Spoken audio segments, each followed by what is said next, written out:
power of association. And when you ask somebody, what is the first thing that comes to your mind when you say Islam? Oh, terrorist. See? Like the association of the head garb, this hijab. This hijab is associated with oppression. Often I'm interviewed and they say, how does Islam allow such oppression? I said, how did you associate oppression with the head garb? This to me is under the belt. How did you do? Christiane Amanpour goes to Iran and says, how do you allow your women to be oppressed with such garb? I said, so when a woman is cold outside, she's get a covering, she's oppressed? When she wants to be humble and modest, it's the flag of Islam. When my Catholic brethren, I had a lady who said, well, you know, why do your women wear this? I said, you have the statue of the Virgin Mary. Have you ever seen her without the head garb? She said, never, blasphemous.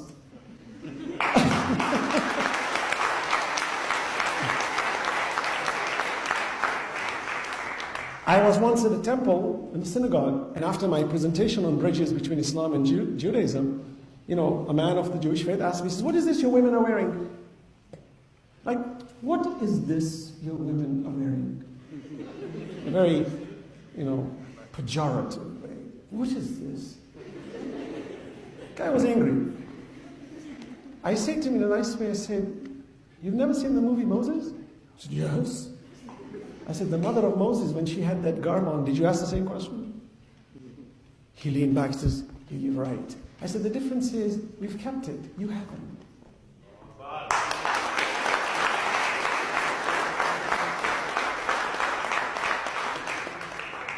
So let me conclude, because I'm telling you, it's amazing that while we live in this world, we are all victims of systems that indoctrinate us. Media is a very powerful instrument, and we become, as we say, it's drones. Hollywood is the manufacturer of religions. Don't forget that.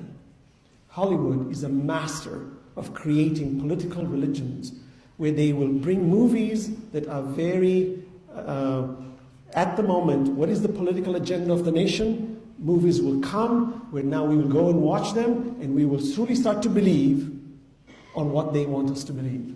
So nowadays you'll notice that because of what's happening with Al-Qaeda and all these are the kinds of movies that Hollywood is churning out, which is fine because it's the hottest subject. But demonization of one group against another is where the danger comes in. There was a time when banks used to teach how to avoid a heist. It was always a black man who came in with a gun. It's only black people who hold up banks? Yeah, but that's the indoctrination. Now it's morphed into the Arab who's got the beard. Because when he comes in, because that association of terrorism, like the way Amanpour was associating this garb with oppression. Whereas the garb of a woman, in Islamic perspective, is the protection of the womb. Because the sacredness of the womb is where the next generation comes from. If a woman is adulterated, then the child will grow up marginalized, in decency, where there are premarital affairs, where children are born out of wedlock. There are statistical studies showing people who conceive children out of wedlock, their children tend to be deviant. Not because they're genetically deviant, it's because socially they're not raised properly because both parents found this child to be an accident of their pleasures.